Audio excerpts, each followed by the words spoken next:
News కు స్వాగతం. ముందుగా హెడ్లైన్స్. పీఎం స్వానిధి గడుపు పెంపు 12,328 కోట్లతో 4 ప్రధాన రైల్వే ప్రాజెక్టులు.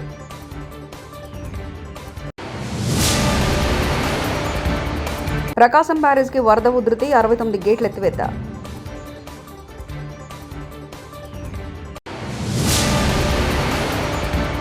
రోమ్ నగరం తగలబడుతుంటే నీరవ్ చక్రవర్తి ఫిడేలు వాయించినట్లు ఉంది రేవంత్ రెడ్డి వ్యవహారం. కేటీఆర్.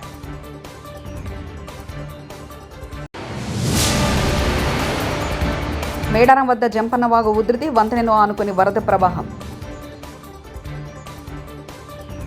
కేంద్ర కేబినెట్ ఇవాళ ఢిల్లీలో సమావేశమైంది. ప్రధానమంత్రి నరేంద్ర మోదీ అధ్యక్షతన జరిగిన ఈ భేటీలో పలు కీలక నిర్ణయాలు తీసుకున్నారు. 4 కొత్త రైల్వే ప్రాజెక్టులు, అమెరికాతో వాణిజ్య వ్యవహారాలు, టారిఫ్లు, ఆర్థిక ప్రణాళికలపై కేంద్ర మంత్రివర్గం దృష్టి సారించింది. మొత్తం 3 గంటల పాటు సమావేశం ముగిసింది. రోమ్ నగరం తగలబడుతుంటే నీరవ్ చక్రవర్తి ఫిడేలు వాయించినట్లు ఉంది రేవంత్ రెడ్డి వ్యవహారమని, భారీ వర్షాల వల్ల కామారెడ్డి పట్టణానికి రోడ్డు మార్గం లేకుండా పోయిందని, మరో 4 రోజులు వరుసగా వర్షాలు పడతాయని హెచ్చరికలు వస్తుంటే రేవంత్ రెడ్డి ఒలింపిక్స్ గురించి, మూసీ సుందరీకరణ గురించి సమావేశాలు పెట్టడం హాస్యాస్పదంగా ఉందంటూ కేటీఆర్ వ్యాఖ్యానించారు. ఈ రాకపోకలు ఇటువైపు నుంచి కూడా మొత్తం స్తంభించిపోయిన పరిస్థితి. అంటే దాదాపుగా ఇవాళ కామారెడ్డి పట్టణానికి ఆకాశ మార్గం ద్వారా తప్ప రోడ్డు మార్గం ద్వారా పోయే పరిస్థితి ఈరోజు ఈ నిమిషానికి లేదు. అంత ఉధృతంగా ఒకవైపు పలంచవాగు, మరొకవైపు కుడలివాగు, ఇంకోవైపు మానేరు, మొత్తంగా చాలా పెద్ద ఎత్తున ఈ వరదల విపత్తు ఇవాళ రాష్ట్రానికి వచ్చింది. ఇంకా రాబోయే 4 రోజుల పాటు వర్షాలు విస్తారంగా కురుస్తాయని చెప్పి కూడా వాతావరణ శాఖ చెప్తా ఉంది. రాష్ట్ర ప్రభుత్వానికి మరి ఇంత జరుగుతుంటే, ప్రజలు ఇంత అవస్థల్లో ఉంటే, రాష్ట్ర ప్రభుత్వం ముఖ్యంగా గౌరవ ముఖ్యమంత్రి గారు మాత్రం నిన్ననేమో మూసీ నది సుందరీకరణ మీద వారు రివ్యూ చేసినట్టుగా చూసినాం. ఇవాళనేమో రాష్ట్రానికి ఒలింపిక్స్ ఎట్లా తేవాలని చెప్పి రివ్యూ చేస్తున్నట్టుగా ఇప్పుడే నేను టీవీలో చూసిన.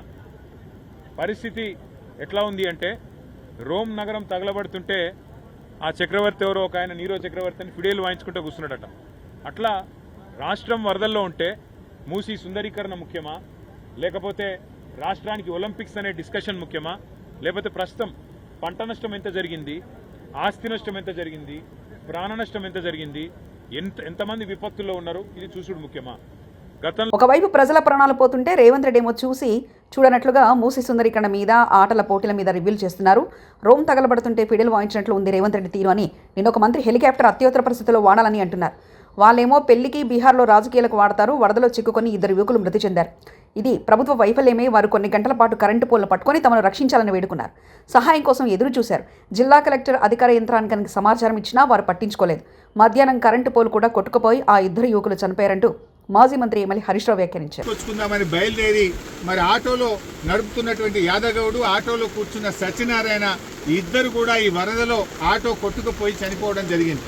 ఆ ఇద్దరు దాదాపు కొన్ని గంటల పాటు కరెంటు పోలు పట్టుకొని ప్రభుత్వం నుంచి ఏదైనా సహాయం అందుతుందా, హెలికాప్టర్ వస్తుందా, ఎన్డీఆర్ఎఫ్ బృందాలు వస్తాయని 4-5 గంటలు ఎదురు చూశారు. కరెంటు పోలు మీద నుంచి ఫోన్లు కూడా చేశారు. కానీ కలెక్టర్ గారు కానీ జిల్లా యంత్రాంగం ఎవరు స్పందించలేదు. మధ్యాహ్నం 2 తర్వాత కరెంటు పోలు కూడా వరద ఉధృతికి పడిపోయి ఆ వరదలో కొట్టుకొని ఆ ఇద్దరు కూడా చనిపోవడం జరిగింది. అంటే ఇది కేవలం ప్రభుత్వ వైఫల్యం. నిన్న ఒక మంత్రి గారు మాట్లాడుతూ అంటాడు, హెలికాప్టర్ అంత అవసరమైతే తప్ప వాడద్దట, మీరు మాత్రం పెళ్లిలకు వాడండి, బీహార్లో రాజకీయాల కోసం వాడండి, మీ సొంత కార్యక్రమాలకు వాడుకోండి. ఆనాడు ఖమ్మం జిల్లాలో కూడా హెలికాప్టర్ పంపకపోతే ప్రాణాలు పోయినాయి. ఇవాళ మెదక్ జిల్లాలో కూడా సకాలంలో హెలికాప్టర్ రాక ప్రజల ప్రాణాలు పోయినాయి. అంటే ప్రభుత్వం ముందస్తు చర్యలు తీసుకోలేదు. నిజాం సాగర్లో ఈ వరద ఉధృతిని చూసి గేట్లెత్తి ముందుగానే నిజాం సాగర్ను ఖాళీ చేసి ఉంటే బ్యాక్ వాటర్లో ఇంత నష్టం జరిగి ఉండేది కాదు. అటు ఇంజనీరింగ్ లోపం ఉంది, ప్రభుత్వ వైఫల్యం ఉంది. నిన్న ముఖ్యమంత్రి గారు ఇంత వరదలు వస్తుంటే వీడియో కాన్ఫరెన్స్ పెట్టి అత్యవసరంగా రివ్యూ చేయాల్సిన ముఖ్యమంత్రి ఆయన మూసీ సుందరీకరణ రివ్యూ చేస్తున్నాడు. ఇవాళ పొద్దున్న లేచి ఆటల పోటీల గురించి రివ్యూ చేస్తుంది. ఒక దిక్కు ప్రజల ప్రాణాలు పోతున్నాయి, తాగడానికి నీళ్లు లేవు. హవేలీ గన్పూర్లో నిన్నటి నుంచి కరెంటు లేక 7-8 గ్రామాల ప్రజలు మంచినీళ్లు లేక వర్షపు నీళ్లను ప్లేట్లలో, గ్లాసులలో పట్టుకొని తాగుతున్న పరిస్థితి ఉన్నది. ఇవాళ రేపు అంటురోగాలు ప్రబలేటువంటి అవకాశం ఉంది. వచ్చే 24 గంటలు ఇంకా పెద్ద ఎత్తున వర్షాలు ఉన్నాయని వాతావరణ శాఖ చెప్తా ఉంది. ప్రజలు ఇబ్బందుల్లో ఉన్నారు. ప్రభుత్వం ఇప్పటికైనా మేల్కొని అత్యవసర చర్యలు చేపట్టి ప్రజలను కాపాడుకోవాలి. ప్రజలకు త్రాగునీరు అందించండి, ప్రజలకు అవసరమైన ఆహార పొట్లాలను పంపించండి, హెలికాప్టర్లను అందుబాటులో పెట్టండి. ఎందుకంటే బాగా తడిచి ఉన్నది, ఇప్పటికే నీటి ప్రవాహం ఉంది. ఇంకా వర్షం ఏమన్నా కొద్దిపాటి వర్షం ఎక్కువ పడ్డా కూడా మరి చెరువులు కానీ తెగేటువంటి ప్రమాదం ఉంటుంది. కనుక అన్ని జాగ్రత్తలు ప్రభుత్వం తీసుకోవాలని చెప్పి కోరుతా ఉన్నాం. ఏదైతే పంట నష్టం జరిగిందో ఒక్కొక్క రైతుకు ఎకరానికి 25,000 రూపాయల సహాయం అందించాలని కోరుతున్నాం. చనిపోయిన ఆ 2 కుటుంబాలకు కూడా ఒక్కొక్కరికి 25 లక్షల ఆర్థిక సహాయం అందించాలని కోరుతున్నాం. ఇక్కడే పక్కనే దూప్ సింగ్ తండా ప్రజలు తండాను వదిలిపెట్టి గుట్ట మీద ఉన్నారు, రాత్రంతా కూడా గుట్ట మీదనే ఉన్నారు, వాళ్ళకి మంచినీళ్లు లేవు. మేడారం వద్ద జంపన్నవాగు ఉధృతి, వంతెనను ఆనుకుని వరద ప్రవాహం.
ప్రకాశం బ్యారేజ్కి వరద ఉధృతి, 69 గేట్లు ఎత్తివేత.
స్వానిధి గడుపు పెంపు 12,328 కోట్లతో 4 ప్రధాన రైల్వే ప్రాజెక్టులు.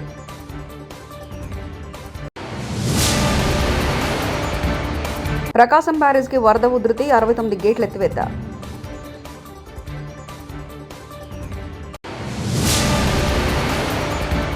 రోమ్ నగరం తగలబడుతుంటే నీరవ్ చక్రవర్తి ఫిడేలు వాయించినట్లు ఉంది రేవంత్ రెడ్డి వ్యవహారం. కేటీఆర్.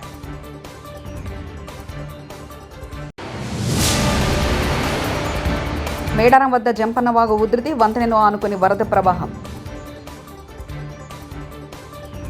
ఇవి బులెటిన్ విశేషాలు.